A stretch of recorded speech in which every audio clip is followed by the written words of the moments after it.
ফেনীর পরশুরাম ফুলগাজীতে বন্যা পরিস্থিতির কিছুটা উন্নতি হলেও এখনও জলমগ্ন সদর ও ছাগলনাইয়া নিম্নাঞ্চলের বেশ কিছু এলাকা চরম ভোগান্তিতেই দিন কাটছে দুর্গত এলাকার বাসিন্দাদের।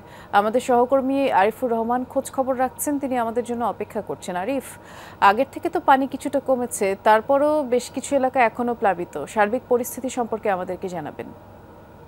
বৃষ্টি ভারতের উজান থেকে নেমে আসা পাহাড়ি ঢল এবং গত কয়েকদিনের টানা বর্ষণে ফেনীর 5টি উপজেলা ফুলগাজী, পরশুরাম, ছাগলনাইয়া, ফেনী সদর এবং দাগনভূঞাতে 112টি গ্রাম প্লাবিত হয়েছে।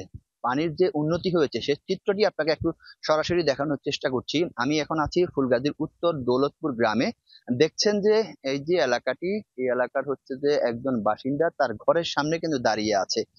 যে চিত্রটি হচ্ছে যে কোথাও যাদের ঘরের ভিটি উঁচু সে সকল ঘর থেকে পানি নেমেছে, আবার যাদের কাঁচা ঘর কিংবা টিন শেডের যাদের ঘর তাদের কিন্তু ভোগান্তিতে এখনো পড়তে হয়েছে। আমি অন্যদিকে একটু দেখানোর চেষ্টা করছি যে এই যে পাশের যে আরেকটি ঘর রয়েছে সে পাকা ঘর, সে ঘর থেকে পানি নেমেছে, তবে ঘর থেকে পানি নামার সাথে সাথে যে কর্দমাক্ত যে ঘর সে ঘরগুলো এখানকার মানুষ যারা রয়েছে তারা সেটি পরিষ্কার করছে। তবে এখন পর্যন্ত 5,000 মানুষ এখনো আশ্রয় কেন্দ্রে রয়েছে, তারা আশ্রয় কেন্দ্র থেকে ঘরে ফিরেনি।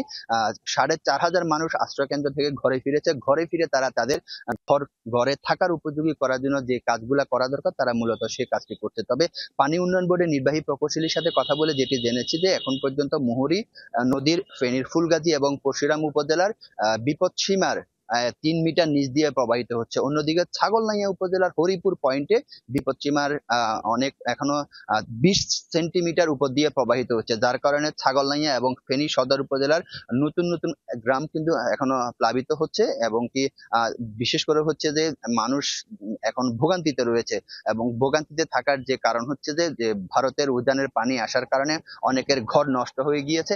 আমরা এখন একজন বাসিন্দার সাথে কথা বলবো, তার আসলে ঘরের বর্তমান কি অবস্থা। যে আমার ঘরের ভিতরে তো আজকে 4 দিন পানি পানি এখন মনে করেন যে পাহাড়ি ঢলটায় এখন একটু কমতেছে। ইনশাল্লাহ আরো 2 দিন লাগবে ঘর থেকে পানি নামতে, এটাই। বৃষ্টি, আপনাকে আরেকটি তথ্য দিই, সেটি হচ্ছে যে আজকে ত্রাণ ও দুর্যোগ উপদেষ্টা এই সকল এলাকা পরিদর্শনে আসবেন। তবে এখানকার মানুষ যারা যেটি বলছে যে তারা কিন্তু কোনো ধরনের আশ্বাস চায় না, তারা চায় যে এরকম বাঁধের একটি স্থায়ী সমাধান। বাঁধের সংস্কার চেয়েছে, তারা ত্রাণ চায় না, সেটি বেশ কিছুদিন যাবতই তাদের চাওয়া। ধন্যবাদ, বিস্তারিত জানাচ্ছিলেন আরিফ।